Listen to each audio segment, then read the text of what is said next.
Hey, everyone, and welcome to episode 217 of the Tick Bootcamp podcast. The title of today's interview is Holistically Fit, an interview with Brianna Marie. My name is Richard Johannesson. And I'm Matt Sabatello. Matt, this is a really cool story about a woman who's going to be a naturopathic doctor in the next 6 weeks. And the circuitous route she took to becoming a medical professional was really powerful and interesting. She began as the daughter of a medical doctor. She was on a path to become a medical doctor herself. She decided that that wasn't a path she wanted to be on. She went on a Lyme disease journey and came back to becoming a doctor. Rich, we have people reaching out to us on a daily basis, and many of them say they've been sick for so long and there's no way they can get better. Well, Brianna was sick for over 30 years, and she was on steroids for 6 different autoimmune diseases during this time. She also had leaking breast implants and many other conditions going on, but today she's healed and in remission and doing great. So, Matt, one of the things that I really enjoyed about this story is that Brianna did not want to have a child until she was in remission. And the good news is, after a 30-year battle, she's been able to achieve remission, and she is now the mother of a baby girl. So, Matt, without further ado, I'm really excited to introduce Holistically Fit with Brianna Marie. Hey, soon to be Dr. Brianna Marie, and welcome to the Tick Bootcamp podcast. Hello. I'm so happy to be here today. We are really excited to have you on our podcast. We've been following your Instagram page, which is really a beautifully well done page. And so we want to thank you for all the contributions you're already making to the community. And I think we should start by talking to our folks about how you will be going through at least a title change, and I guess somewhat of a professional change, because you'll be at the end of your training and you're soon to be called Dr. Brianna Marie rather than just Brianna Marie. So talk to us about that. Exactly. Yes, it's been a long journey, and I'm very excited to become a naturopathic doctor. That will be happening in December. So just a little over a month from now. Well, we're really excited to introduce soon to be Dr. Marie to our listeners before you were doctors. And so we'll have to do a follow-up after you're allowed to use the title. Perfect.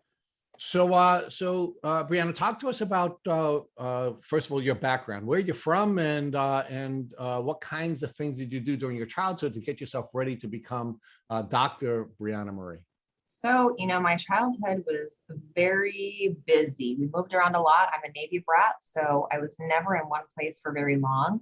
My father was stationed all over the East Coast. I was born in DC, and then we moved down to Florida, and then all over in between. So there was a lot of moving around. There was a lot of going from school to school, a lot of trauma in the home. There was just a lot of different things that contributed to everything that made me who I am today. So I had childhood asthma. My father's actually an MD. And so he was a practicing MD when I was a child. He was going through his internship. So he was trying everything that he could do to use his medical knowledge, which happened to be giving us every single medication that he came across, which is not a good thing. Well, we're going to talk about that a little bit, Brianna, but let's first talk about what it was like to grow up in the Lyme Belt. You said you had traveled up and down the East Coast during the course of the time that your dad was, I guess, being assigned or stationed in different places. So talk to us about what it was like to be an East Coast gal. An East Coast gal. Well, it was pretty good. I liked it a lot. I really do. I live in Las Vegas now, for those of you that don't know me. And I have to say, I'm probably going to move back to the East Coast sometime. I have a little girl now, so I want her to grow up and have different seasons and be around the family. All my family and my husband's family is back there still.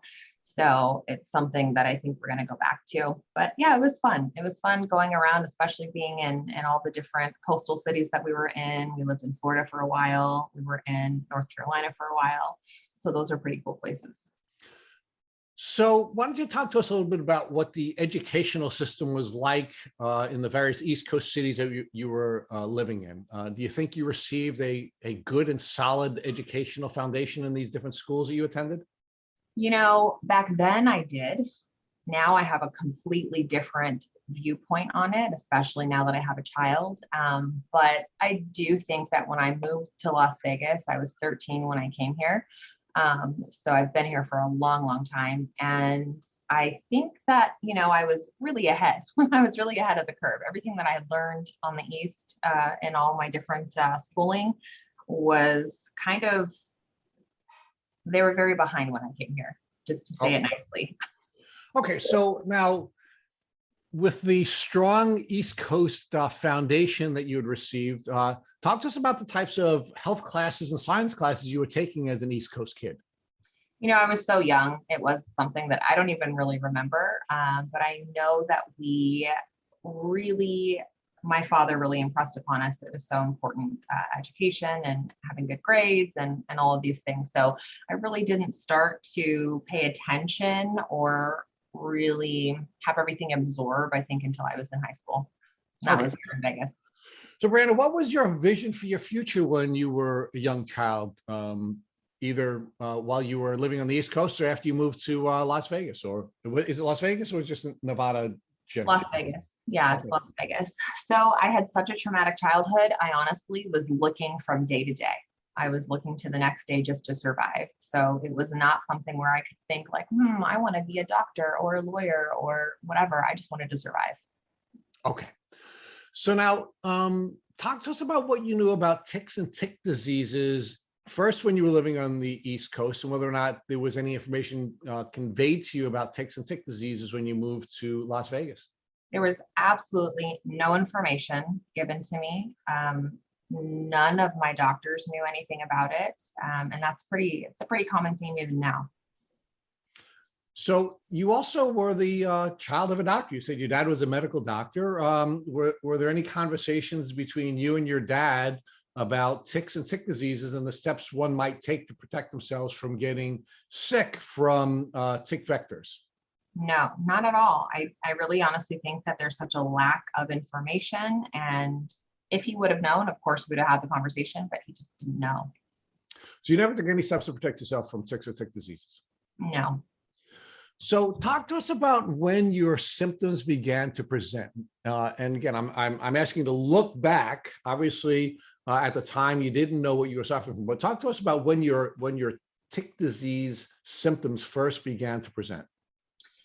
So I'm going to have to say way back in childhood, everything kind of compounds onto each other. And looking back, knowing what I know now and all the symptomology and everything that I have learned and reversed and healed from, it was way back, since maybe 4 or 5 years old. Okay. And that's when I can remember. So that's when you were living on the East Coast? Correct. Do you ever recall being bitten by a tick? No. I actually never was bitten by a tick. Okay, so well, and let's talk about that for a second, because you said that with a great deal of certainty, and I think that's something that we need to challenge you on right away, soon to be Dr. Marie, Brianna Marie. So when you say you were never bitten by a tick, does that mean you never found a tick biting you, or you're sure you never were bitten by a tick? I've asked my parents both. They do not. They're very vehement about this memory. I think what is really important to know when we are thinking about Lyme disease is that there are so many ways to contract the bacteria, the Babesia, the Borrelia, and it doesn't have to be a tick bite. It can be spiders, fleas, sexual transmission. It can be so many different things. So me personally, I do not recall. Could it have happened? Of course. Could it have happened in my sleep when I was a child? Of course. Anything's possible. So, but I never found an engorged tick on my body anywhere. Okay. So now let's focus on a little bit more on the different ways that you can contract Lyme disease and some of the other co-infections, because one of the things that we have to focus on is risk, right? And it's one of the propositions that we're developing here at Tick Bootcamp is that the risk of contracting Lyme disease is increasing. It's becoming more likely that you will contract Lyme disease. And part of the reason why we believe that the likelihood of contracting Lyme disease is greater, the risk is increasing, is because there are so many ways that you can contract Lyme disease. So let's focus on that, soon to be Dr. Brianna Marie. How many different ways do you believe one can contract Lyme disease? So I'm about to blow everybody's mind right now. We all are born with the bacteria already inside of us. So there are so many increasing toxicities to our overall toxic load that once our body reaches a point where it's in danger zone and you can no longer combat that on your own, or it's polymorphs into a different bacteria that's activated by something that you do, maybe an injection of some sort, maybe a poison in the environment, maybe your water source. So, I mean, I really think that we're going to see the numbers skyrocketing pretty soon. It's going to become a real pandemic. So let's define risk. I recently read a book written by General Stanley McChrystal, and he argued that risk is a formula.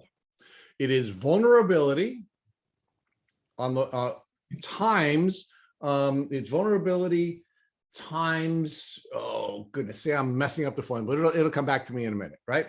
So are you arguing that we are increasingly vulnerable? And is that because of the environmental changes, or is there something else that you're arguing?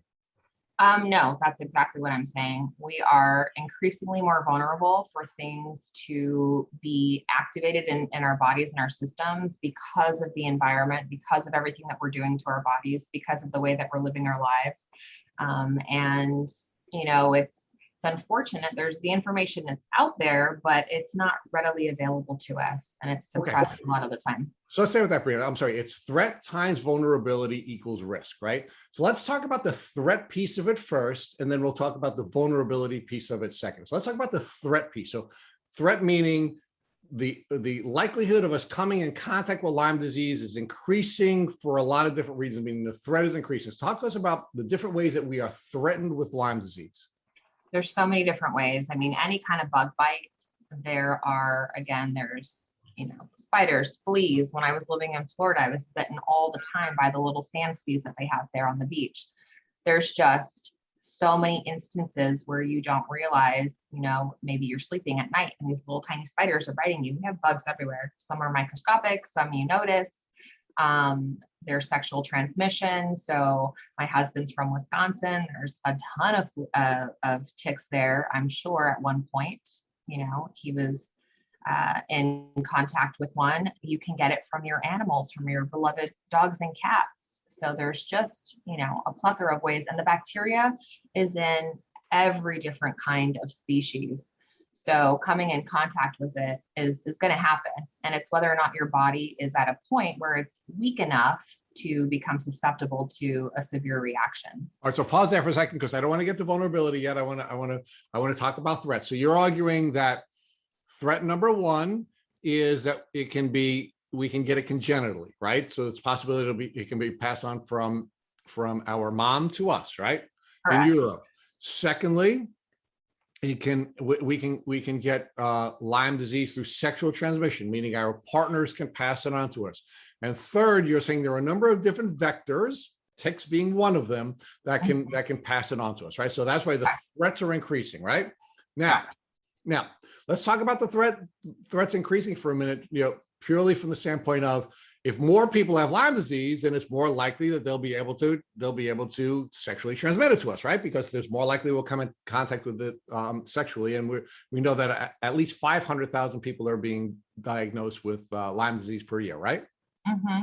Yeah, well, another big, huge factor people just don't realize: parasites. So every single person in the entire world, every animal, if you have a pulse, then you have parasites. So if we're not dealing with those parasites, they actually create exosomes, they eat viruses, and they create this bacteria, so they hold on to it in our bodies. If we're not dealing with that, then we're definitely going to have an increased risk of coming in contact with all these different, Lyme bacteria. Help me with that. So I would think that would be more on a vulnerability prong, meaning we'd be more vulnerable because we have the parasites in our body, and therefore the terrain, it makes us more vulnerable. Are you saying that sometimes that the threat is increased because of the parasites, or are you saying that, for example, a tick bite could result in having parasites spit into us, which then makes us more likely to be vulnerable to the bacteria? Help me with that. Well, we have parasites regardless. So when you are bitten by a tick, for example, if they're going to emit this bacteria, then the parasites are going to eat it. They're going to feed off of it. They're going to store it. They're going to multiply. They're going to remultiply. They're going to continue doing that until you deal with it. So everybody wants to treat the specific Lyme bacteria, but if you're not treating the root causes of that, the parasites, getting rid of those things, then you're going to just have this increasing toxic load. Okay, so now let's talk about the vulnerability piece, which I know is what you've been more excited to talk to me about than the threat piece. So talk to us now, in your studies before you became a doctor, now you're 6 weeks away from becoming a doctor. Talk to us about what you've learned about vulnerability and how that's changing because of environmental factors, nutrition, or any other elements of our lifestyle that's making us more vulnerable to Lyme disease. I mean, it's literally coming at us from every single different direction. There's so many things that we need to be conscious of. There are radiation risks, not just EMFs that everybody hears about and is so popular. There's radium in our water. There's so many different sources of contamination in the water alone, not just that. When I work with patients, that is one of the main things that we work on, getting the water clean. But there's also, the fake food that everybody is so addicted to. It's really sad. I grew up as a child being addicted to all the sweets, all the different fast foods. And it was something that was easy for my parents to do. They were very young. They didn't really, they didn't have experience. So they just gave us whatever and thought that it was good enough. So there's so many different things, not to mention the stress that we all go through. And especially, with the last couple of years, the stress is increasing for everyone. People losing their jobs, people, having family members that they have lost, people, being divided. So the stresses are going to make us a lot more susceptible to everything as well. So, Brianna, before we go into that in a little more detail, and I do want to spend a little more time with it, I want to give our folks a little bit more background on your education, because I didn't fully explore that before we went off on this really exciting thing. So talk to us about where you went to college. Was really crazy. When I came to Vegas, I was still in school. So I finished school here. I started at UNLV and I dropped out. I became a model and I was doing really well financially. I traveled all over the world. I was just kind of increasing in symptoms and trying to push it down and just trying to power through. Then it got to a point where I could no longer walk. My husband was physically carrying me from room to room. I would take the strongest steroids in order to just go to a job and complete that job. And then I would be dead for a week afterwards. It was awful. And then finally I came to a point where I saw so many doctors and nobody had an answer. All the answer was, here, take this pill, here, take this pill. Take this pill for this pill, for the side effects. And I finally said, after my 6th diagnosis of a different autoimmune disease and then Lyme disease, I said, F this. There's got to be a better way. I'm not doing this anymore. I was already very health-minded, or I thought I just wasn't doing what was genetically matched to me. I was working out way too much to combat everything that I was going through.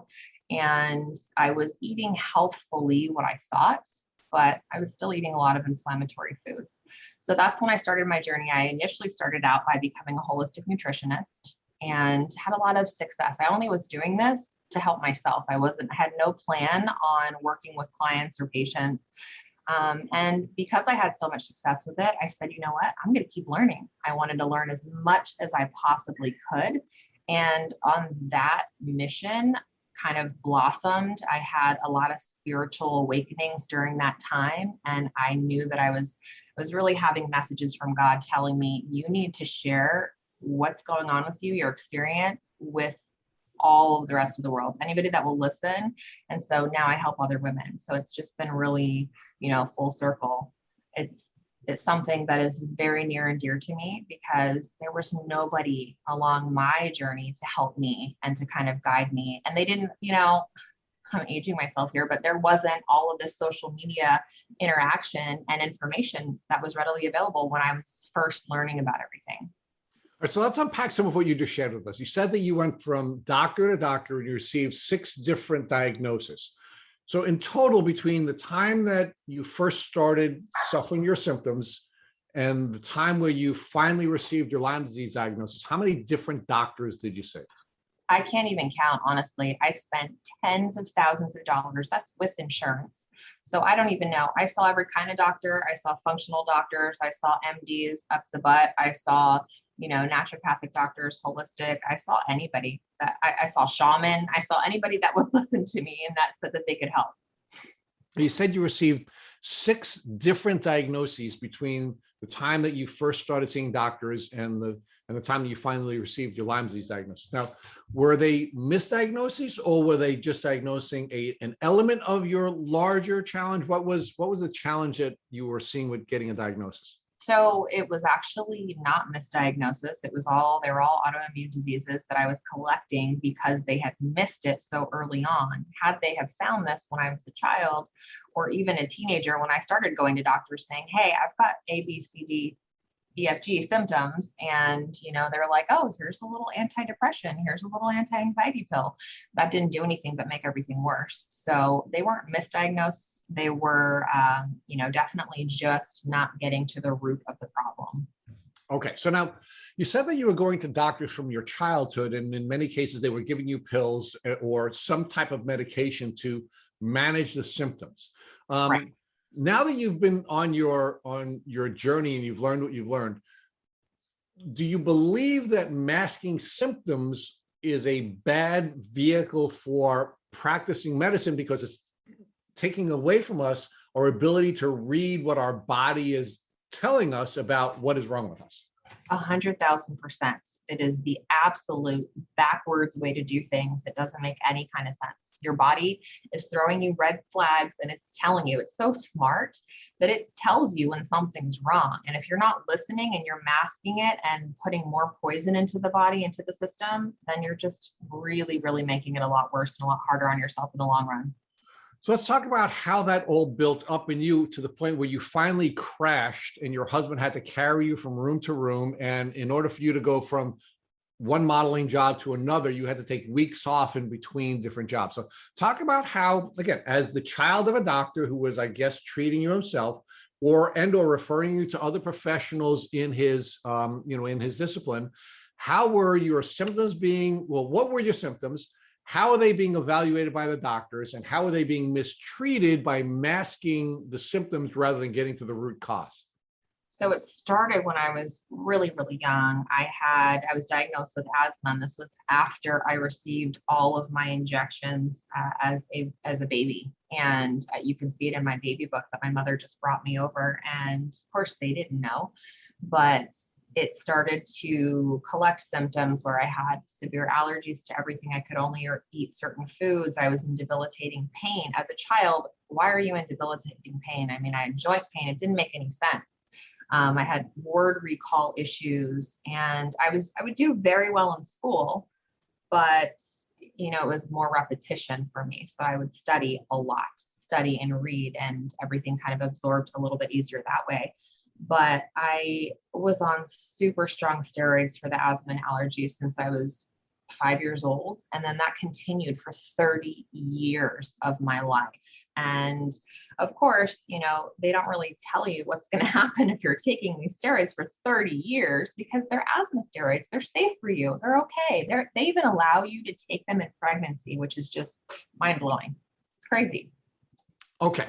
So Brianna, let's again, sort of unpack this whole sort of chain of events that led to this crescendo where you're crashing, right? So you shared with us, and I'm not going to ask you for particular details, but you shared with us that there was a lot of trauma during your childhood, right? So you were living in an emotionally stressful environment.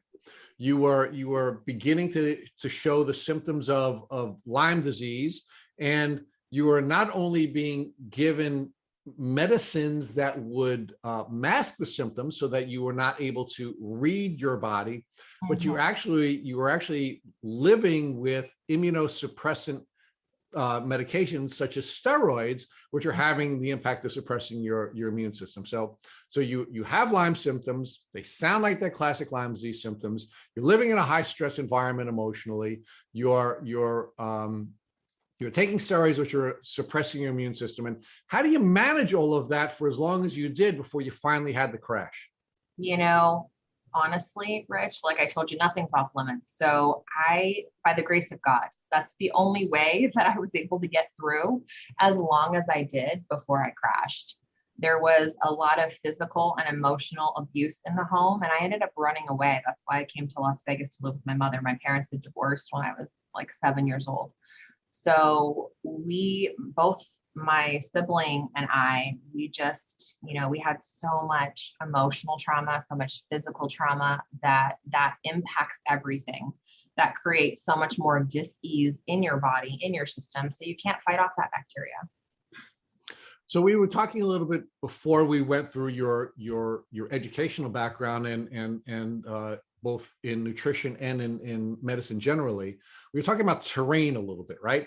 So, I mean, if you were going to describe someone who was vulnerable to Lyme disease, is there someone who is more vulnerable to Lyme disease than you, with both having the traumatic childhood that you had and all of the medications that you were taking?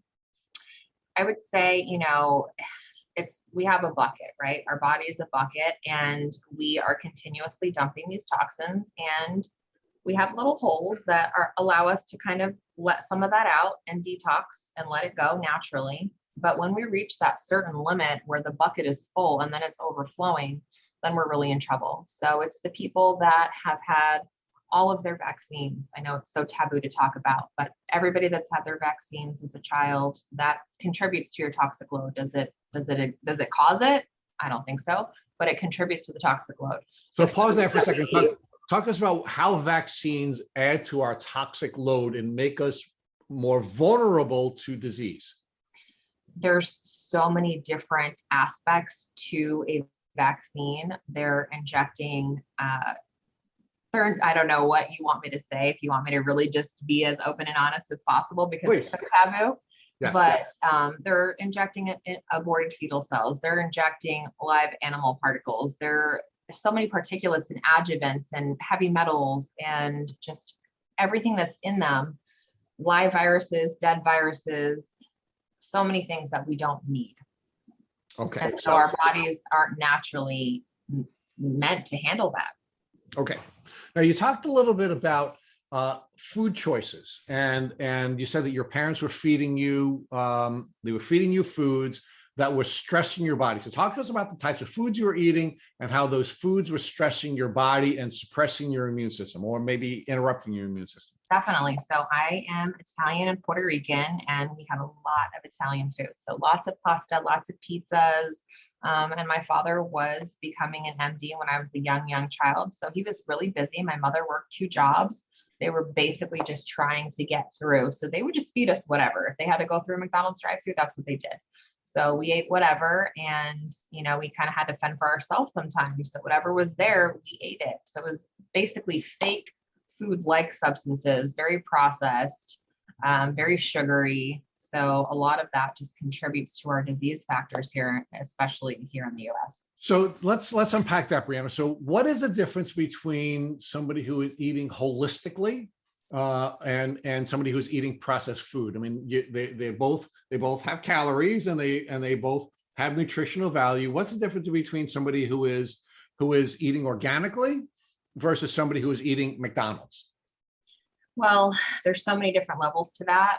If you're eating fake processed food-like substances that actually isn't even real food, then you're not getting anything. You're not getting any nutritive value from those foods. If you're going to eat real whole foods that are inorganic, you're still opening yourself up to pesticides like glyphosate. Glyphosate is a real problem here in this country, and people don't realize that might not be a gluten sensitivity that they're dealing with. It might be a glyphosate issue that they're dealing with. I see that a lot in myself as well. But when you're eating whole, organic, grass-fed, pasture raised, very thoughtful, thoughtfully raised and provided foods, then you're going to have a lot different outcome. Your body is getting what it needs. It's getting the nutrients from the food. And even then, you're not getting as much nutrients as your body needs. So there's still things that we can do to support that. Okay. So let me ask this. If I bought an organic carrot, and I bought a carrot that was not grown organically, would the nutritional value be different? Or would there be some stressors associated with the the pesticides or the other ways that the traditional carrot rather than the organic carrot would cause me to have add to my toxic load? Well, the carrot that's not organic is probably going to be GMO, genetically modified. So you're going to get less nutritive value from it, but you're also going to absorb less because you have glyphosate or other kind of pesticides that are sprayed all over it to make it, bigger and more beautiful and, more attractive to the buyer. So you're going to have a lot more trouble assimilating and digesting and breaking down those nutrients. And the extra work our body has to do is causing stress, and the stress is making us less resilient. Is that it? Right. Argument? Yeah. Okay. So now let's go back to your experience, right? So you have this very toxic environment that you're living in, both emotionally and nutritionally, and how do your symptoms continue to develop to the point where you're functioning through the grace of God, and then you stop functioning? Give us what it was like for that crescendo to happen, where you finally have this crash and you're being carried from room to room. It was just thing after thing that kept happening. I was getting in car accidents because I had such bad brain fog, and I wasn't able to really focus on what I was doing. I would back out of a spot and boom, I'd get hit because I didn't see the car that was coming. There was just so many different instances that were like, hello, wake up. What are you doing? You need to do something about this. And finally, it came to a point where I was just in so much agonizing pain. That's what made me not be able to walk. And then when they told me that I had rheumatoid arthritis, I said, you know what? This is ridiculous, because they wanted to give me more very strong DMARDs to mitigate those effects so that I could just walk around. And I'm like, okay, well, that seems like a big mistake. I'm not doing it. So I went home. I told my husband there's got to be a different way. I was really angry. I was super angry. I'm like, I was so pissed at my body. I was so pissed at my father. I was so pissed at the whole medical system, all the doctors, everything that, I had gotten to that point. I'm like, why can nobody help me? I'm spending all this money, and I shouldn't have to spend out of pocket money to get well. But that's the epiphany that I was coming to. I'm like, all right, you know what? Fine. F this. I am not doing this anymore. I'm not going to go the way that they want me to. They obviously don't know what the hell they're doing. So I'm going to go back to school. And I put all my resources, I begged, borrowed, and put it all in there and maxed out on my credit cards, went back to school. And I'm telling you, it was the best decision I've ever made in my entire life, because within a year, I was pretty much all my autoimmune diseases were in remission, full remission. Lyme disease was on the way. And I just keeps getting better from here. Okay. So Brianna, before you get there, so when did you get diagnosed with Lyme disease, and how did you get the diagnosis? So I did a lot of different testing with different doctors, and it was a naturopathic doctor here in town who did a test, and he was kind of telling me it's not worth doing the testing because, and now what I know now, for me, it really isn't worth doing the testing. It's so expensive, and pretty much if you're not going to, you have to look at the patient, look at their symptoms, look at their history, do assessments. Assessments are a lot better than spending the money on a test that's not going to be conclusive either way. So anyways, I got a conclusive test with him, and the treatment that he recommended, I just wasn't willing to do. So I decided to continue to ignore everybody and do my own thing as I learned more and more in school. So Brianna, talk to us about your comment regarding a clinical diagnosis being better than a laboratory diagnosis via blood work, because many people tell us they suspect Lyme, they have classic Lyme symptoms, and everything fits that picture, but they don't have a positive lab work to prove that. So why is it so taboo for doctors to do a clinical diagnosis for Lyme when the testing is so bad? It's so hard because for doctors, and that's why I never wanted to become one. I actually, before I knew what I was going to do, I was in UNLV medical school. And I dropped out because I was like, this is the antithesis of everything that I want to do. And it's not going to teach me what I need to know. So it's hard because they're limited on their knowledge on what they're taught. They're also limited by the insurance companies that, hold them hostage. They're limited by the medical teams and the hospitals that they work for. So they can only do what they can do. I don't want to say that now I'm not angry at any of the doctors, because now I know, I understand that it wasn't something that they were doing on purpose. This is just the way the system is just broken.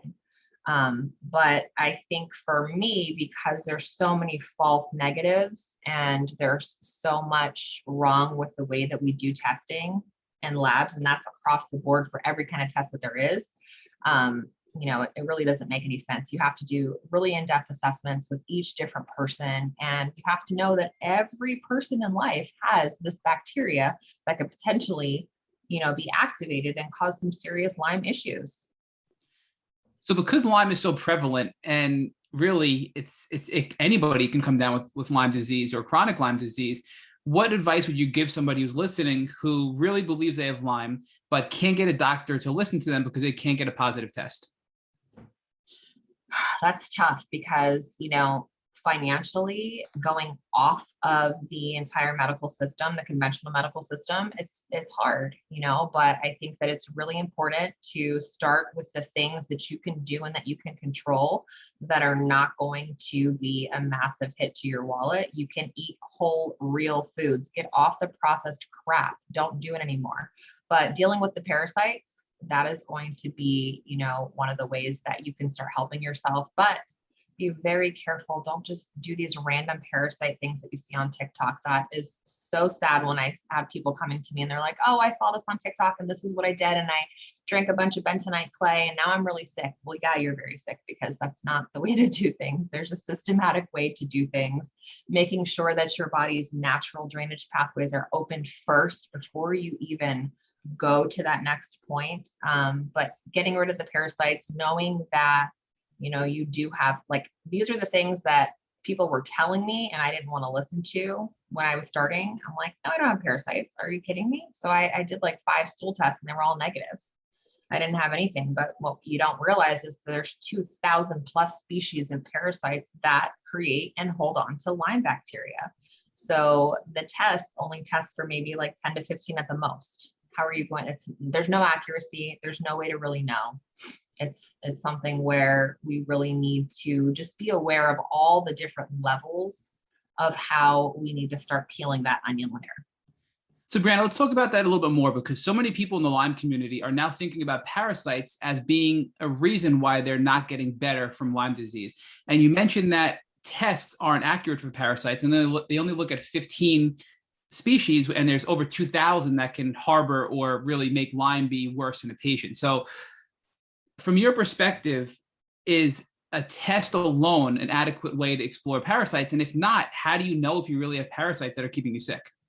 Anybody that's listening right now, I want you to put your 2 fingers, your index finger and your other finger, put it on your neck. Do you have a pulse? Yes. You have parasites. That's your way to know.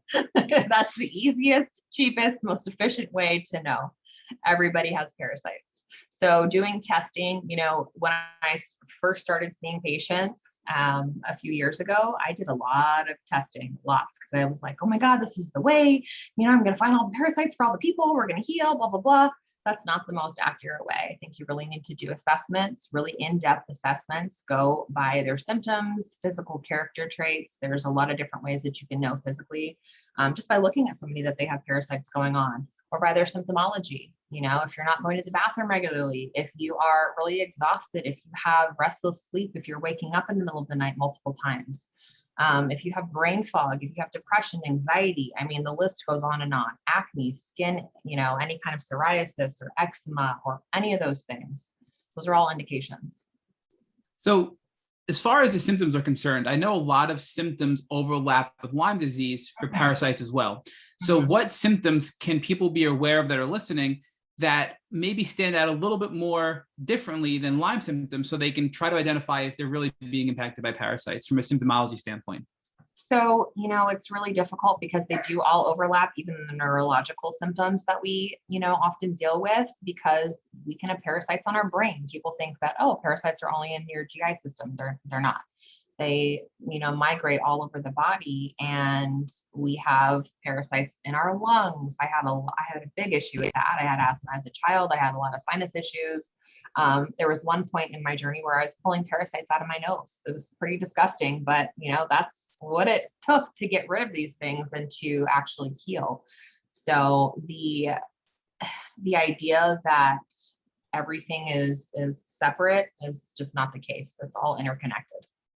So are you arguing that anybody who's suffering from chronic Lyme should treat parasites regardless? And it shouldn't be something that, am I being impacted by parasites with Lyme? If you have chronic Lyme, you should be addressing parasites as well. 100%. And you also, Brianna, said that of these 2,000 plus species that can create and hold Lyme bacteria that you referred to earlier. So what do you mean by create? Because we know that these parasites can actually hold the Lyme spirochetes inside of them as well. But what do you mean parasites can actually create Lyme bacteria too? So when I said that, basically we already have all the bacteria inside of us. So whatever they're eating on and munching on inside of our bodies to, continuously multiply, this is what I mean. They are multiplying and they're creating that within their new egg sacs, and just it's I know it's disgusting. Everyone that's listening, I'm sorry, but this is just the case. So we're definitely going to come back to talk more about parasites, but I want to circle back to your journey. So when you went to the doctor and you were fortunate enough to have a positive test for Lyme and you knew you had it, you said you didn't want to do the treatment recommended by this doctor. So what was the treatment recommended that you said you knew wasn't right for you? Antibiotics. Okay. So at this point, you were now in medical school, you said prior to this, and sounds like you were being trained from a Western perspective, correct? I had dropped out already by that point when I got the diagnosis. And because I knew that all it was memorization of medicine for symptom. And that was not what was going to help me, because that's already what I had been through for, almost 24 years, almost 24 years. So it was, go ahead. So in a way, you were fortunate to have had that epiphany before your diagnosis to avoid some of the damage that could have been done from antibiotics. Yes, it was right around when I got that diagnosis that I was just being pulled in another direction. And I started to learn about holistic living. And for those of you that don't know what that means, holistic, everybody kind of thinks it's like, oh, woo woo, and we're hippies. Holistic just means treating the person as a whole, the mind, body, the spirit, everything is interconnected. And you have to realize that if you have a headache, maybe it's not just your head, it's related to something that you're eating or something that you saw on television that was really disturbing. And, you don't realize the impact of it later on. Everything is connected. So you treat everything as a whole. So as a side note, talk to us about that, because somebody recently shared with me that before they go to bed, they try to watch something that's funny. So they go to bed on a good note. And that really has an impact on the quality of their sleep and the quality of their thought processes while they're sleeping, versus watching something maybe scary or very action packed before they go to bed. So what are your thoughts on that? Oh my gosh. I have an entire academy that I teach my ladies, and because I work mainly with women, but I teach them this aspect of it. We become and we absorb everything that we eat, that we see, that we ingest. And that's just, what we're watching, what we're hearing, the people that we're around. I don't know, I can't remember who said it, but we become who we are around. So it's really, really important. I don't watch anything scary. I did when I was younger, and it would physically make me violently ill. I could not watch. It was awful to watch The Exorcist. Please don't watch it. Anyone out there that's listening, don't do it. It's horrible. I do not recommend. But now, I used to watch SVU, Law and Order, with my husband all the time, loved it. And I could figure it out by the end and all that. But even that kind of suspense is really not good for your nervous system. When your nervous system is stuck in fight or flight for that long, it doesn't know how to re-regulate itself, especially if you're dealing with excess Lyme bacteria or any kind of different issue where your body just can't calm down. So for me, I would have, restless sleep for years. It was awful. I couldn't sleep at all. And when you can't sleep, for those of you that know, you're not a nice person. You're not the same person. You're not you. And so, watching something funny, but I don't even watch that much TV anymore. I have a limit. If my husband wants to watch TV and catch up, we'll watch, and then we'll turn it off 2 hours before bed, because that really, really affects your cortisol levels, your nervous system. So many different things are impacted by watching television. So some people listening may think, how is this discussion going to help me heal from Lyme disease? And they may be thinking, I want to hear about how to kill the bacteria. I don't care about getting quality sleep because that can come down the road. But talk to us about how quality of sleep and your nervous system and all these things you just discussed are important and integral in healing and actually helping your body manage and overcome a bacterial infection or a viral infection or a holistic approach to healing your body as a whole. So because I'm so fact-driven and was in the beginning, I said, you know what, I'm giving myself 3 months. I'm going to be completely healed. I'm going to do this exact specific diet. I'm going to cut all these things out. I'm going to take all these different supplements, and that's it. And the end of 3 months, I wasn't healed. So I had to then address all the other aspects of what was affecting it. That was the sleep, that was the stress, that was the trauma resolution. If you're not resolving the traumatic things that you've experienced, and that's maybe even sometimes things that you've suppressed, generational trauma that you're not even aware of. There's so many aspects of full healing. Now, am I saying do everything all at once? Definitely not, because I think it's baby steps are going to get you through the process. You can't throw a million things at it and not be completely overwhelmed and just quit. It's really, really easy for somebody to say, I want to be better tomorrow. You just have to know that this is a journey. This is not something where you're going to get better tomorrow. You really need to address things systematically. There's a specific way to do it. You're not just going to do, okay, I'm going to go after the parasites. No, you really need to prep your body. You need to prepare for the detox. You need to address the heavy metal toxicities. You need to address the toxins, the environmentals, the plastics, the different things. I had breast implants 3 different times in my life. And in 2019, I had them removed. It was a personal choice. Do I think that it caused all the illness? No, I think that it contributed to the toxic load. So it's something where you just have to be open to changing every single thing about your life. And not a lot of people are willing or wanting to do that. I get it. I was there too. But, you're going to get to a point like I did where you're going to hit rock bottom and you can't walk anymore, or you can no longer function. You can't work anymore. Neurologically, you're not able to perform your work duties, like you went through, and you have to make a decision. So Brianna, it sounds like when you realized antibiotics weren't right, you kind of just mentioned that you went home and you said, I'm just going to change my diet and my lifestyle a little bit. And 3 months later, you weren't better, right? But it sounds like you had a lot going on as well. So talk to us about the overlap with some of the things that were contributing to your toxic load and probably preventing you from healing. So for example, your breast implant illness, we know that Crystal Hefner is a huge advocate of breast implant illness, and she couldn't really rebound at all from Lyme until she got an explant surgery and got her breast implants removed. Then she was able to make tangible progress in her healing journey. So it also sounds like you were taking steroids for 30 years too, which obviously weakened your immune system. It suppressed your body's natural ability to really overcome any sort of pathogen. So you had all of these things going on that were preventing you from heal. So clearly diet alone was not going to have a major impact at this time. Correct. So were you still taking steroids when you got diagnosed? I couldn't breathe at all if I wasn't taking these crazy strong steroids. They were the strongest asthma steroids, the Advair inhalers. I don't know if you guys out there have them or know about them, but they were so damaging. They tear up your thyroid, your adrenals, your pituitary gland. All these things are so important in making sure that your little hormones, your little chemical signals in your body are telling your body what it needs to do. I mean, I couldn't go more than 2 months without getting the flu, getting sick. I was sick all the time. Fortunately, I was able to heal my body with leaking implants in. So I was still able to heal. And that is a testament to how low I was able to get my toxic load.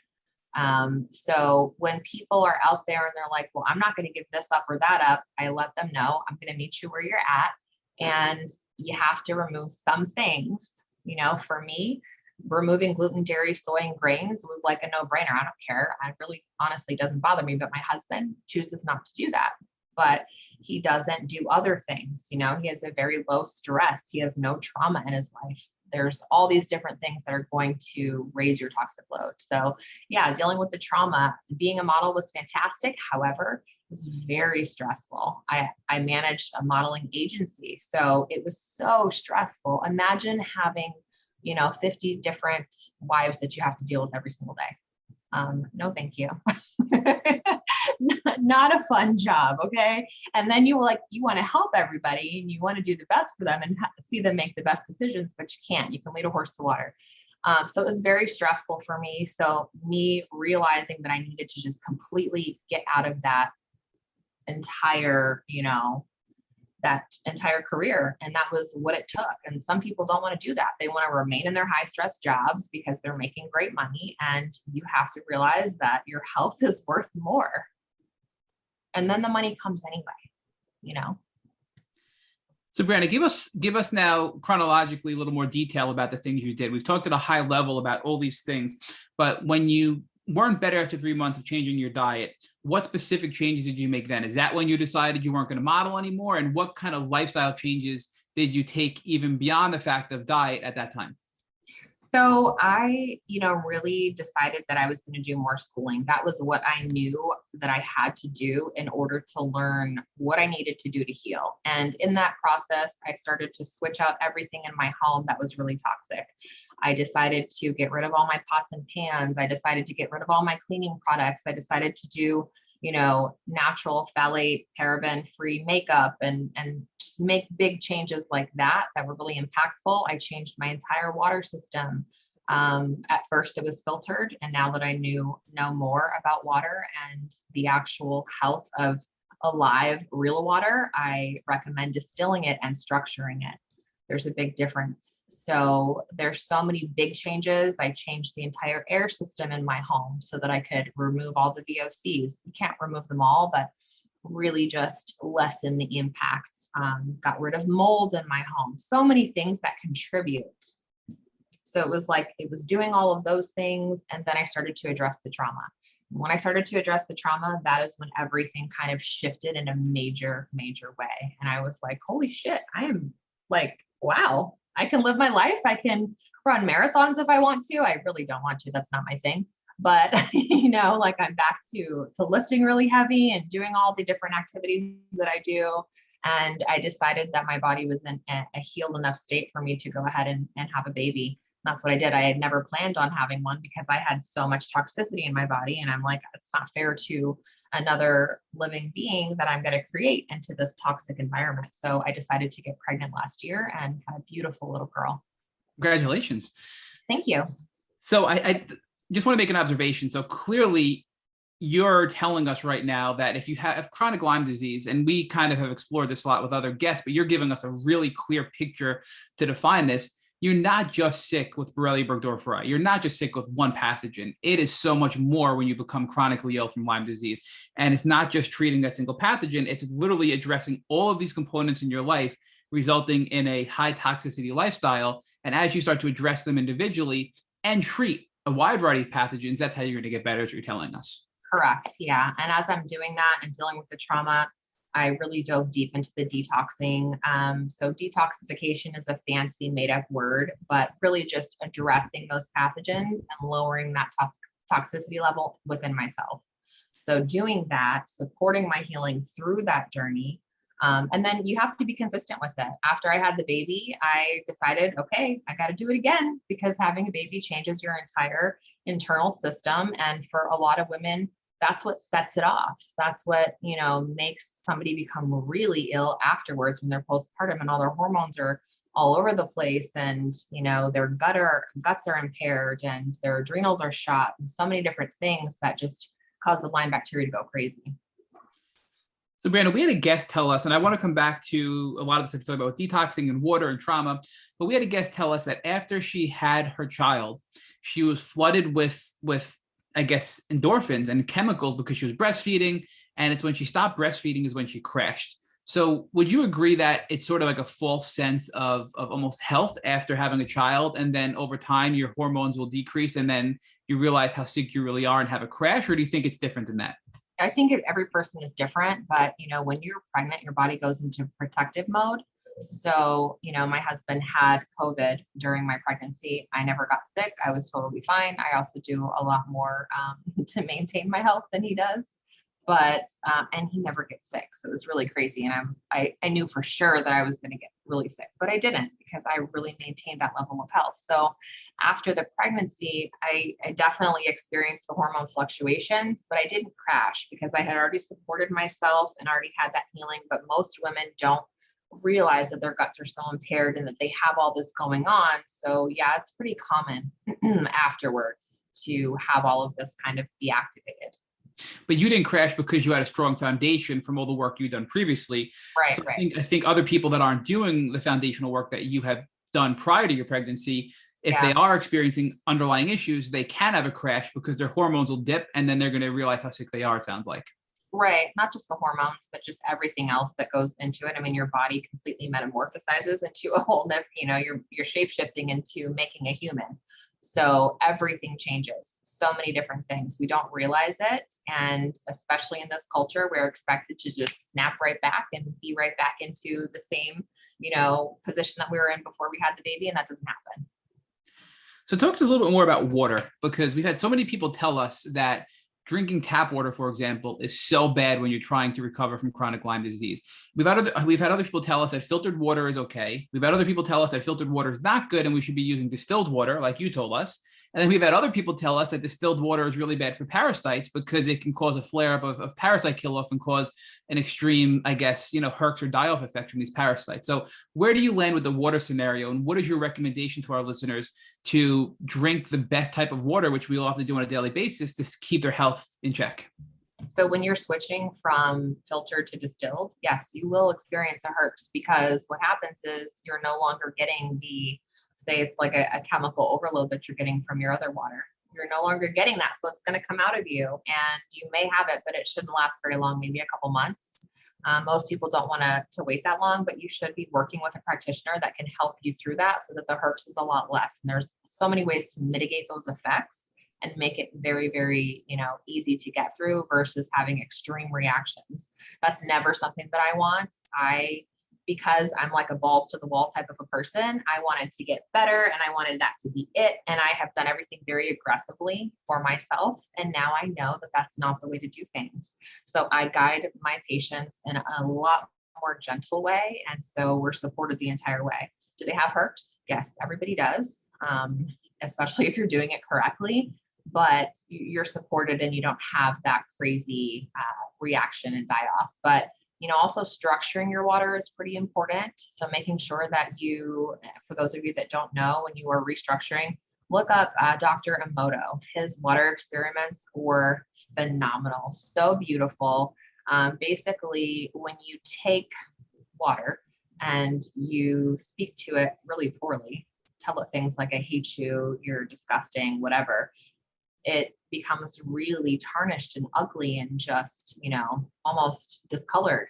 And then when you speak to it really beautifully, I love you, and you structure it, it's like these beautiful snowflake crystals. So there's videos online that you can see and look up on YouTube about that. But it's the same concept. You're structuring the water to make it living, alive, instead of dead water. So talk to us about the difference between filtered water and distilled water, because I know many people that are listening don't really understand the difference between tap water, filtered water, and distilled water. So as far as, filtered water, I lived that way for so long because I thought that it was the best. And if you look at different things like heavy metals, for example, and what the boiling point of water is, that's basically what filtered water is. They are not destroyed at the boiling point. So you're getting all these other contaminants that are getting through, and a lot of people have, they're still stuck in this little, they can't move forward any more than they've already gotten because of their water, and they don't realize it. And a lot of people aren't educated on this. So it's pretty easy to miss. So essentially filtered water is still going to be able to hold heavy metals and other harmful contaminants, but we don't really think of that when we hear the word filtered water, is I think what you're saying. Right, exactly. So I also want to circle back to your discussion about trauma, because you mentioned that was really your like aha or your breakthrough moment after doing a lot of the foundational work, that when you addressed your trauma, you felt better. So I'm just going to say that I know people listening are going to get defensive and say, how can addressing emotional trauma help me better? I have pathogens. I have all kinds of bad things inside my body, and that's why I'm sick. So I guess the first half of the question is, how would you address those concerns of people saying emotional trauma can't make me that sick? I have a real physiological pathogen problem. And then secondly, how was this trauma healing for you so transformational? So there's actual studies that are posted online, and you can see them, of children that are born in traumatic environments or that have experienced trauma that are so many more times, I don't want to misquote, so I don't want to say the exact number, but there are so many more times more likely to develop autoimmune disease, have Lyme disease, have all kinds of different issues health-wise going forward. So, I mean, it's a real serious issue. When you experience a trauma, whether it's big or small, if your body is not able to handle it, if you're stuck already in fight or flight, because, you know, you have a parasite that is promoting that and putting off these little, different kinds of poison enzymes and chemicals in your body, and you're not able to mitigate those effects, then you're going to have cellular damage from that trauma. And if you don't reverse it and start to deal with it, then it's going to stay with you, and it'll just keep you stuck in that fight or flight state. So for me, it took a lot of different experimenting with what works for me. And that's what I see in a lot of people. You know, what works for me is not going to work for you. I really had no luck with meditation. It was really difficult for me to calm down. I'm a very type A personality. So I was like, go, go, go, go, go. I can't relax. So for me, meditation was like, whatever. It's not really doing anything. And then I started doing different kinds of energy work. And, you know, I did talk therapy for a long time. That did nothing for me as well. But then I started to just try different practitioners. You really have to vibe with the practitioner that you're working with. You really have to have some kind of connection and feel very comfortable. If you don't feel comfortable, it's not going to work. And once I started to work with somebody that I was very comfortable with, I noticed that I just felt lighter and lighter and lighter. And I'm like, I don't know if this is working. I guess I'm going to keep trying it just in case it is. But I did notice that I was able to disconnect from the fight or flight to be very, very peaceful and calm. And that is where your body is able to heal. So I'm like, the more that I can get into that state, the more I'm going to do it. So then I was like, all right, I'm going to do this once a week. And I did that for 3 months, once a week. And I noticed such a dramatic difference that now it's something that I am going to always forever incorporate into my life. We're always going to experience stress and trauma, but it's about how we mitigate it and what we do. You know, so especially over the last couple of years, you know, I'm sure everybody has experienced something going on that is not in the norm of their, you know, comfortable settings or situations. So, you know, when I was pregnant, there would be days where I knew that it wasn't just me. So I couldn't just power through. If something really stressful happened, I decided to cancel my entire day, just relax, take a detox bath, totally chill, do some energy work. And, you know, it really makes a big difference. So Brianna, you mentioned that talk therapy really didn't help you much, and you did try some energy healing. And then it was finally when you found a practitioner that you bonded with pretty well that you started to make some progress. So what specifically, or what set of techniques did you do specifically with that practitioner to address your trauma? So for me, the talk therapy just kind of resurfaced all the trauma and never resolved it, never got rid of it for me. I just kind of like had it floating around, and I'm like, okay, now what do I do? But so I do different techniques with different people. I did NLP therapy, which I'm Christian and very connected in my faith and spirituality. So I know a lot of people are kind of scared to do energy work. So I do want to say that I think that these are tools that God gives us to get better and to heal. And it's as long as you're going into it with that in mind, knowing that you are a divine being, nothing's going to cross that. But having said that, so I work with a Reiki practitioner who does a lot of different energy techniques, a lot of different, it's hard to explain unless you're really there in the moment, but Reiki is amazing. Body code has really been helpful for me. Emotion code has been very helpful as well. There's a book called The Emotion Code. So anybody can go read it and start practicing on themselves. So that's pretty easy and a free resource for you, but there's so many different things you can try, and it's going to be different for you, what works for you and your healing. So Brianna, you mentioned a couple of things and we asked you to elaborate on. So for example, you mentioned NLP, body code, and emotional code. So what are those things and how do they help you address the trauma?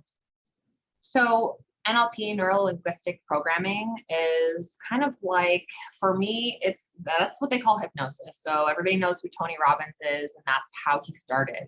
He stopped people from smoking, and he had an amazing success rate. I think it was like 99% or something like that.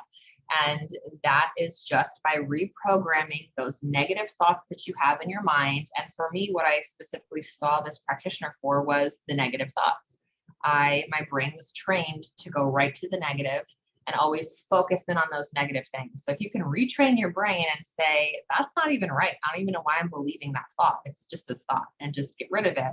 That's what that helped me with. Emotion code and body code is a really easy way, if you work with a practitioner that's very knowledgeable and experienced, is an easy way for you not to have to rehash everything and to deal with it on a root cause level. So you can get to the root of, say you're constipated. So, you tell the practitioner, this is what I want to work on. I'm constipated. I don't want to be constipated anymore.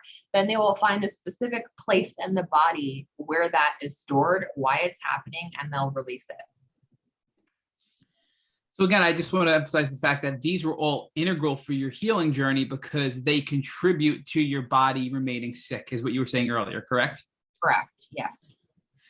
So now talk to us more about detox, because you mentioned detox a couple of times, and specifically how to address, the pathogens that sort of overtook your body from a weakened immune system from 30 years of steroids, and from your breast implant illness, which weakened your immune system. How did you address all of these pathogens that were just sort of running wild in your body? And then how did you open up your detox pathways and your drainage pathways to be able to properly eliminate the kill off of these pathogens, so you didn't have this massive Herx reaction? Well, I did try many, many different things while I was in school and not really knowing what I was doing. So I was basically the guinea pig. I'm always the guinea pig before I try this on anyone. But I tried a lot, and I was, like I said, I was doing it too aggressively. So any little program that seemed very compelling to me, I'm like, okay, I'm going to try that. That sounds like it's going to work. I'm going to try this. I'm going to try that. And I don't want to name any specific doctors. I don't want to call anybody out, but they didn't work for me. They actually made things a lot worse because they were not addressing things in a systematic way. They weren't preparing my body, making sure that I was draining properly first. Just throwing everything at your body and doing everything at once. It's going to make you very, very sick.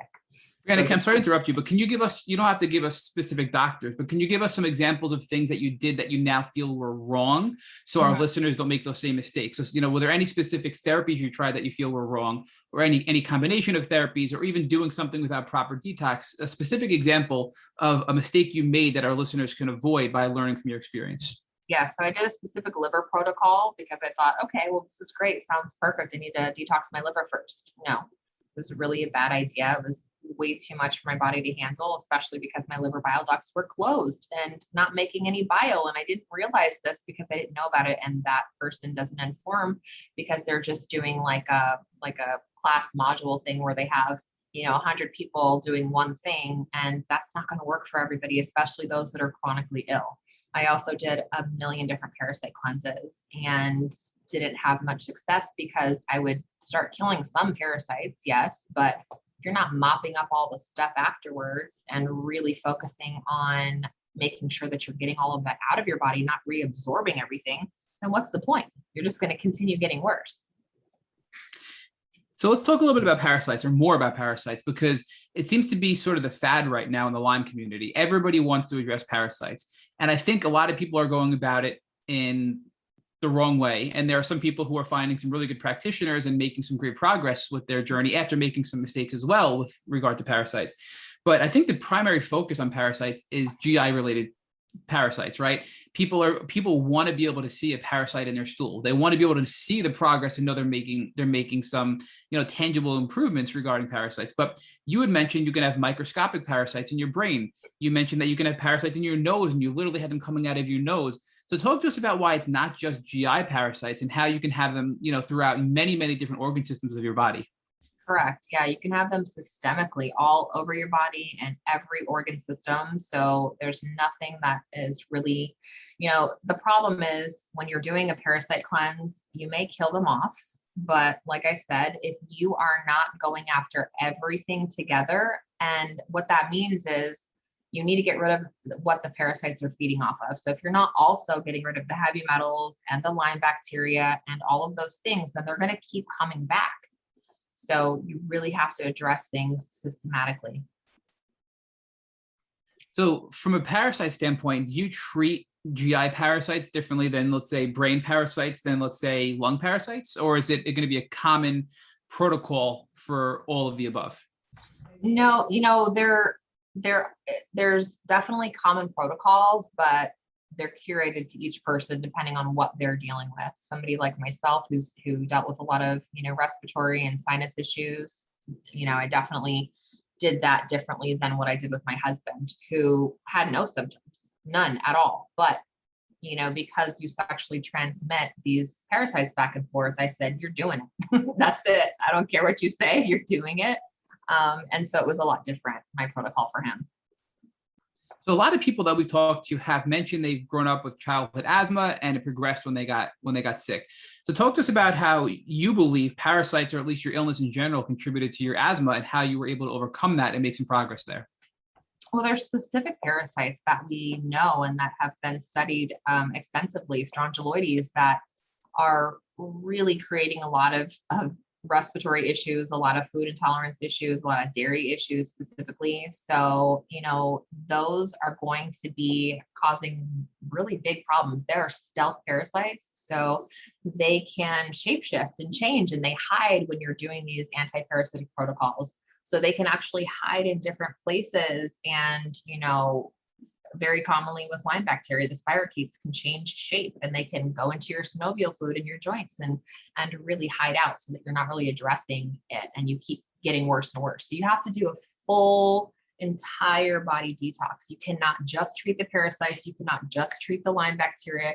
You have to get rid of everything. You have to really clean out the garage. Are we ever going to get rid of all the parasites and bacteria? No, we are primarily made from bacteria and parasites, and they're actually symbiotic with us. They help us, because if we really were attacked by everything that they eat and that we're exposed to every day, we'd be really sick, all of us.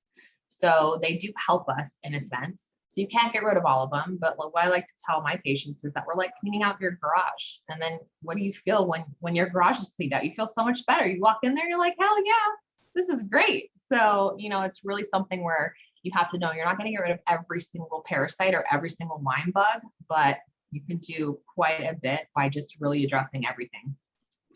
So I'm going to ask you to give us some more specific examples. So when you were addressing the Lyme bacteria, when you were addressing heavy metals, and you were addressing the parasites, what specific tools or treatments did you use? Were you using primarily herbals? And if so, what type of herbals were you using, or protocols, or, something like, let's say, maybe a Cellcore product? What were you using to actually treat these different things that you were addressing from a holistic standpoint?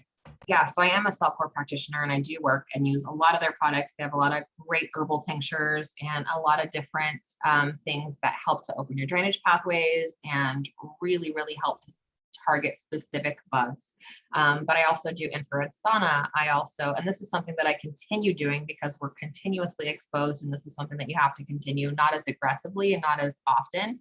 But so I'm doing sauna, I'm doing breath work every day, I'm doing meditation, I'm making sure that I sweat. It's a big thing. You're going to kill, you're going to bind, you're going to sweat it out. And that's really a big problem. I think a lot of people just don't realize they keep reabsorbing things. So they may be killing things off, but they're reabsorbing it. They're not going to the bathroom regularly. They're not, getting rid of that trauma, because that's going to be a detox as well. So, Brianna, I recently read on an Instagram post that was pretty aggressively attacked by members of the Lyme community, and I think rightfully so, that it doesn't matter how often you go to the bathroom. If you go to the bathroom once every 3 days, that's okay. I mean, what is your view on that? Do you think that's accurate? That's absolutely asinine. I don't know. And I mean, because I just had a baby, I've got all these mom groups, and there's so many different things said to these moms by their pediatricians, like, oh, it's totally fine if the baby's breastfed. They don't need to go to the bathroom every day. Yes, they do. When do you know of an animal that doesn't need to go to the bathroom? Whatever you're ingesting needs to come out. You need to get rid of all the toxins. So if you're not going to the bathroom 1 to 3 times a day, there's a problem. Brianna, talk to us a little bit more about breath work, because I think people may be listening and thinking, well, how is that helping kill pathogens? How is that helping you heal? Because we excrete pathogens from our breath. That is a big reason why I am so anti-mask. It is very dangerous for people to be exhaling all of these pathogens and then re-inhaling them because it's stuffed to their face like a little, germ diaper. Doesn't make any sense. So there's a lot that you can do with breath work. If you're doing it properly, like Wim Hof, he's fantastic, has amazing free YouTube videos for you guys out there that are listening that you can just go try some. Not if you're pregnant though. So Brianna, speaking of Wim Hof, I know he's a big advocate of doing cold therapy or ice therapy. So what are your thoughts on that? Do you think that's a helpful technique to sort of reset the nervous system and help your body heal? It depends who you are, where you're at. It can really be harmful for some people, especially women that have hormonal issues. That's something that I tried as a fad back, when I was trying to learn about everything, and it didn't help me initially. Now I can do it and it's great. It's fantastic. It really does activate the vagal nerve and help your nervous system calm down. So for certain people, if you are, at a certain place in your healing journey, then yeah, it's great, but you have to be careful not to exacerbate hormonal issues or adrenal problems. So how and why would it cause hormonal problems? So somebody's listening thinking, I want to try that, but they're a little anxious to. What should they be cautious of for them specifically to maybe not try it if there's something going on with them personally, if that makes sense? If you're a female, if you have thyroid issues that are undiagnosed or diagnosed, I would say 100% of patients that come to me, that is a real pandemic. Every single person has an undiagnosed or diagnosed thyroid issue, every single one. So if you have thyroid issues, if you have hormonal issues that you know of, if you've got mood fluctuations, those are just indicators that you can do for free that are going to let you know, maybe I shouldn't try this right now. So Brianna, talk to us about parasites in the brain. So Rich and I are very interested in these plaques and these parasites that get formed in the brain that are now being associated to Alzheimer's disease and dementia in Lyme patients. So what are your thoughts on the role parasites play in dementia and Alzheimer's and Lyme and that whole factor that's now being really discussed in the mainstream Lyme community in the last 6 months or so? That's something that's really near and dear to me because my grandmother, who I am exceptionally close with, we could feel each other's thoughts from across the country, and she'd call me and she'd be like, what's going on? Are you okay? She has dementia and it's progressed pretty rapidly within the last year. And it's just been really, really hard to watch, my family and I go through this. And even though I have all the knowledge that I do, doesn't mean anybody's going to listen to me, even my own family. So it's something where I know that there are things that we can do to get rid of these parasites and pathogens, and it would greatly diminish the risk, if not eliminate. That's not a lot of work that I've done, but there's an amazing book that I'm going to read. I'm going to try to search it here for a second. Let me see if I can find it. It's called The First Survivors of Alzheimer's. So that's something I think people should listen to or read. But there's a doctor that just really goes into that and starts doing a lot of in-depth work on reversing all of it. So Brianna, one of the things we get is whenever we talk about this topic, I think it's a real trigger warning because people are so sick and they get afraid that they're going to develop dementia or they're going to develop Alzheimer's. And I always respond with, in a way, I think we're lucky because we're so woke to this kind of information that we're taking the proper steps to prevent that from developing in us versus people who are potentially taking time bombs. So would you agree with that people that are really treating properly in the Lyme community should not be afraid of this because they're doing things probably better than anybody else in the general public? Well, first, I think we have to address fear on a frequency level, that if you are afraid of something, you are attracting it to you. You have to be very mindful of the energies that you're putting out there. And, for a long time, because I know exactly how our spike proteins and cytokines and all these different things are activated when you're just around someone that's been injected, I was very afraid. I'm like, okay, I'm going to keep my daughter away from these people. I'm going to keep everybody, that I'm close to away from these people. But that was me projecting a fear frequency. And that's what I was attracting. So I had a lot of symptoms from that because I attracted that to myself. So as far as, everybody being afraid, no, you should never be afraid because then that's going to attract it to you. If you're taking the right steps and if you are dealing with the Lyme bacteria properly, then yeah, I don't think that you have anything to worry about. should you be mindful always and forever? So, and now I'm in a remiss state. I have no issues. I have no symptoms. And do I still live the way that I did when I was healing? Yes, mostly. So I still make sure that my food is on point. I still make sure that my water, even when I'm traveling, is structured and distilled. I make sure that, my stress level is mitigated, because we're always going to have stress, and make sure that the chemicals and the toxins around me are as low as can be. I don't use plastics. I don't engage with people that are really negative or bad for me. So there's so many things that you can do. And if you're consistent with that, then you don't have any problems. So let's talk a little bit more about fear, because I think everybody who's listening to this podcast has or is currently going through a period where they have bouts of fear, whether it's for COVID or whether it's for a setback in their healing journey or whatever it may be, finances. We know fear can be so damaging to the healing process. So how do you recommend people overcome fear or address that fear head on? And how do you work with your clients to reduce fear to help them move forward in their healing journeys? So when we talk about fear, we have to realize that we are attracting those frequencies. So whatever frequency that you're putting out there, if you put a fear frequency out there, then you're really just going to attract that tenfold. If you're putting out a frequency of love, you're going to attract that tenfold. If you are, and that's what big thing, because I lived most of my life in fear, and I was constantly attracting this negative energy and all these negative experiences. And that was something that for me, spirituality played a big, big role. Once I learned that I was innately able to heal myself. We are divinely made to be able to innately heal. That just changed the whole game to me. So there's nothing. I'm in all these different mom groups and all these different Lyme and autoimmune groups, and everybody, if someone mentions that I, say, hey, I'm in remission, this is what I did. They're like, you're a snake salesman. That's not true. It's impossible. There's no way that you could heal.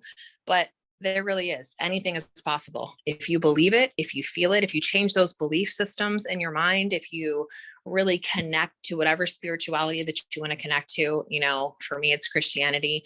For you, it might be Buddhism. I don't know, but I think that's a big component. And I never, ever would have fully healed unless that component was there. So Brianna, before I hand you back over to Rich, I want to ask you one final question, because many people, pretty much most people listening to this podcast, are really sick and looking for words of encouragement and tips to help them on their journey. So looking back at everything you did to get to the place you are today, to live this basically symptom-free remission state, what advice would you give to those listeners from a standpoint of hope and also from a practical treatment standpoint to help them get to where you are today? There's an amazing documentary called Heal, Heal, and it's very, very uplifting, but it basically just hits home that there is no person, no doctor that can tell you how you feel, what your symptoms are, what you have going on.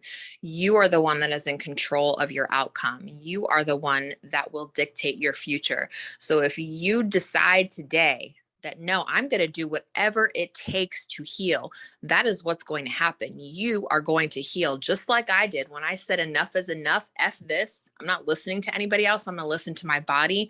I'm going to listen to Holy Spirit. I'm going to listen to God. I'm going to heal. And I did. So definitely the ability is there. It's not easy. If it were, everybody would be completely healthy and living happy and free. But it's something where the journey is well worth it once you get to the promised land. So as far as, the steps that I took to get there, it took so many different missteps, and being really hard-headed and very stubborn. And I really thought that I had to stick with the medical providers that I was covered by with my insurance. And it wasn't until I said, all right, fine, I'm going to go outside my network. I'm going to go to alternative therapists. I'm going to, continue investing in my health in many different ways. And that's when the true healing started. So Brianna, before we leave this portion of the podcast, we're discussing your achievements. I'd like you to talk to us about what types of resources you use to be successful, meaning were there websites, were there support groups, were there books that you were reading? Can you give us a list of some of the resources you'd recommend to our listeners that you had used that allowed you to succeed on your journey? You know, a lot of it was intuition. A lot of it was me asking for guidance and prayer and receiving, you know, kind of divine guidance in that way, leading me to one resource or another. There are a lot of great practitioners that are out there. Dr. Jess Petros on Instagram is great to follow. She always has amazing information and somebody that I really look up to. She's also a cell core practitioner. So I listened a lot to her while I was in school, and I worked with a lot of my professors as I was going through things, especially as they saw me being really aggressive in my treatment. And one specifically was like, whoa, let me help you out and just slow down a little bit. We'll do one thing at a time. So I really think that there's not any major resources, but you have to just go with your intuition. If you are going to work with a practitioner, you really have to get a feel for them, make sure that they are going to work with you. Not everybody's going to work well with everybody else. So you really need to make sure that you are interviewing them. So Brianna, you talked a lot about the different practitioners that you worked with and essentially building a team. Do you have any recommendations for our listeners about how they can build their healing team? Yeah, I think that to believe that it's going to take one person is pretty silly. It's to take a team of people, meaning that, you know, my specialty is functional, holistic, and naturopathic medicine, and really resolving chronic illness symptoms, but I don't deal with trauma release. So you're going to have to go to another practitioner for that. You're going to have to go to another practitioner for, you know, many different things. And I think it's a combination of all of that. And if they want to work together, that's so fantastic. There are a lot of open-minded practitioners out there that don't know and are willing to learn more. I have a couple patients that I work with, a couple that are pregnant right now, and their OBs are definitely open to learning more, you know, and some of them are not. But I think having that collaborative effort is really important. Brandon, one of the things we've observed in our podcast is that the people who are successful in healing are generally people who pivot from one modality to another. So do you have any recommendations about when someone should pivot, meaning they've gotten all the benefit they can out of a particular modality, so they're not leaving too early? We don't want you to bounce from place to place, but also knowing when it's time to move on to another modality of care. Yeah, what I see more often is people bouncing from place to place without giving it a full opportunity. And, you know, a lot of people come to me and they're like, well, I'm not seeing any changes, but they're not doing all the things that I'm asking them to do. So if you're doing all of the things and you're really being honest with yourself and you've changed your diet, you've changed your lifestyle, you're doing meditations, you're praying, whatever you want to do. If you're doing all those things, taking the herbs and addressing parasites, addressing pathogens, and, you know, it's time to pivot when you're stuck, when you're not getting any further. So your recommendation is to recognize that you have to give the practitioner your entire effort. And then at some point, if you plateau, then it's time to move on. I wouldn't even, it depends on the practitioner that you're working with. If they are limited in their knowledge, then yes. But me as a practitioner, if I have somebody that's plateaued, we will add in complementary therapies. And once we do that and we kind of build, like I said, like multiply their healing efforts, then it just, they break through that stuck. So Brandon, now talk to us about the transformative effect that this journey has had on you, meaning as you were working on your healing, as you were working on getting better, you've become transformed almost back to something that you started with. So talk to us about the transformative nature of this journey.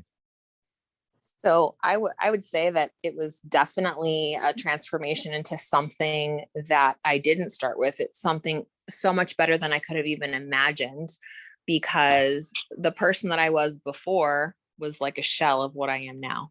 Now I have this, you know, divine connection and ability to really not live in fear. And, if I have a system issue, I listen to myself, I listen to my body, and I make whatever changes need to be made.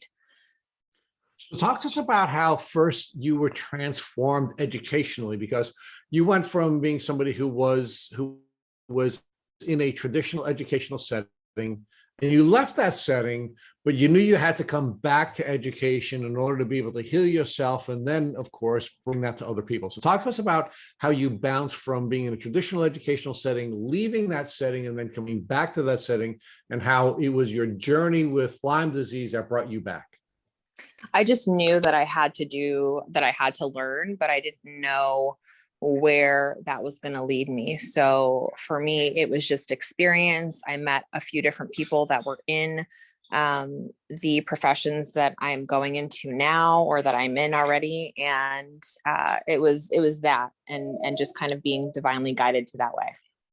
Now, you talked about your emotional transformation as well, and how it was important for you to go through an emotional transformation. Let's talk about the emotional transformation, and how you made the decision to utilize the tools you use to go through your emotional transformation. As far as the emotional transformation, it was just throughout the entire process. I really took the time to make sure that I was supporting, myself and my needs. And I was always a person that put everybody else first and never said no to anyone.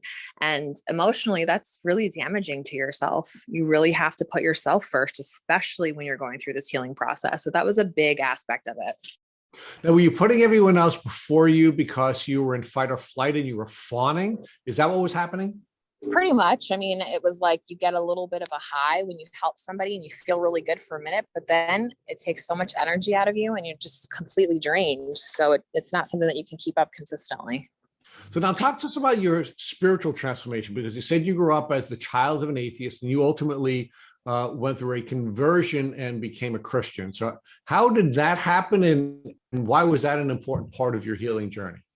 As a child of an atheist, we were raised and we were taught that anybody that had religious beliefs was stupid and uneducated, didn't know what they were talking about, didn't know about real life. So for me, that's what I believed. When you were a child, you have no choice but to believe what your parents tell you, right? So as I, became a young adult and into adulthood, and the rest of my family was very, very religious. So but when it's your father and you've got that father-daughter relationship, you want to make him proud, you want to believe him and trust everything that he says. So it was just all the different experiences that kind of led me to know that that was not correct, and that there was something else out there. There was a lot of unexplained things that happened and showed me that definitely, God is real and spirit is within all of us. And, that really just propelled me over the last few years, mainly, to kind of just change my whole outlook. Brianna, I'd like to learn more about how that helped you on your healing journey, because I'm not asking you these questions because we want to tell anyone what they should believe. That's not the purpose of this podcast, but I certainly want you to talk about why connecting spiritually was important for you to heal, and without it, you don't, again, talk about whether or not you believed you would have been successful in healing had you not connected spiritually. I really don't think that I would have been fully successful. I would have gotten, a certain amount away and then been stuck, like I was talking about before. And it maybe wasn't necessarily the practitioner, which was myself, but it was just the fact that I did not know spiritually where I was lost. So when I started to implement different belief systems and really know that you are part of something greater and bigger than yourself, that's when things started to shift for me. And was the shift happening because you went from being fearful to being faithful? And as a result of being faithful, part of what you were doing was attracting different types of energy, or projecting different kinds of energy. And was part of it also getting you out of the fight or flight mode so that you can be in a healing mode? I definitely think so. I think that those are both really big components of it. So now talk to us about now your professional transformation, because you went from being somebody who was in the healing professions, and then you decided that that was not going to be proper for you, and you dropped out of UNLV. You became a model, and you were modeling successfully some period of time, in fact, running a modeling agency. And then you came back to the healing modalities, first for yourself, and now you're treating patients, and you're soon to be a naturopathic doctor 6 weeks away. So talk to me Yeah, about what's really funny is that initially, the very first time that I was at UNLV, my major was psychology. So, it's like we always do things to try to figure ourselves out. And then I was just making so much money, and I was happy at the time doing modeling until I wasn't, until all of the negativity and all the different things that come with that, seeing all the different girls being taken advantage of, just so many different aspects of it that I did not like. And that's what really changed me and made me know that I had to just be completely different than I was before. And you had to focus on something other than yourself, right? And you went Right. from being focusing on yourself and focusing on your physical appearance to now, after healing yourself, now focusing on other people and helping them to heal. So talk to us about that part of your transformation, and how helping other people brought to you much more joy than focusing on yourself and your appearance. Right. Oh gosh, yeah. I mean, for so many years, I was still trying to help people, but in just the wrong way, and the wrong people, the people that didn't want to be helped, the people that weren't asking for it. And that was throughout. That's why I started a modeling agency, so that I could help everybody, better their futures and save their money and invest properly and things like that. But as far as when I healed and I knew that this information is just not readily accessible to everybody, that's when I knew I had to scream it from the rooftops and share it with everybody that I could. So now let me ask you the last question we ask everyone on the Tick Bootcamp podcast. You've been really generous with your time, and I know you have to get back to your baby. So Yes. Talk to us about, if God forbid, after you finish this podcast, your husband, who was so wonderful to you through this whole journey, including carrying you from room to room at one stage in your healing journey. Oh yeah. What if he came in? What if your husband came into your room after this podcast and he had a tick biting him on his arm? What would you recommend that he do so he wouldn't have to go on a Lyme disease journey? I would immediately put him on a protocol where he would be binding the toxins and getting rid of the bacteria. I would use silvercillin, which is a colloidal silver. And I would start, because that's, it's an antibiotic, antiseptic, antiviral, so many great properties, but I would start him on a protocol immediately. And would that protocol be an oral protocol, or would it be something that you would use topically? I would do both. I would use the silvercillin orally and topically. I would also use some Cellcore products and tinctures that they have topically as well as orally, just to make sure that we give it the 1-2 punch and we're not worried about anything, happening later on. Dr. Brianna Marie, or soon to be Dr. Brianna Marie, we can't thank you enough for joining the Tick Bootcamp podcast and sharing so much of your knowledge with our listeners. It was so wonderful, you guys. Thank you so much for having me on. I hope that I've been able to help at least one person out there listening. And, I love your mission, and being able to contribute has been just so great. Thank you so much. Brianna, can you share with our listeners where they can get in touch with you if they'd like to work with you? Yes, I am very active on Instagram, although I may be deleted any day now by the Facebook gods. So you never know, but I'm at Holistically Fit Mama, MOMMA, and at Holistically Fit Babe, BABE. You can also just email me. It's Brianna Marie, BRIANNA MARIE HHFC @gmail.com. And I have a website that is holisticallyfitbabes.com/success. Thank you for listening to the Tick Bootcamp interview with our guest, Brianna Marie. To our listeners, we have a call to action. First, if you'd like to learn more about Brianna Marie, please visit our Instagram pages at Holistically Fit Mama or Holistically Fit Babe.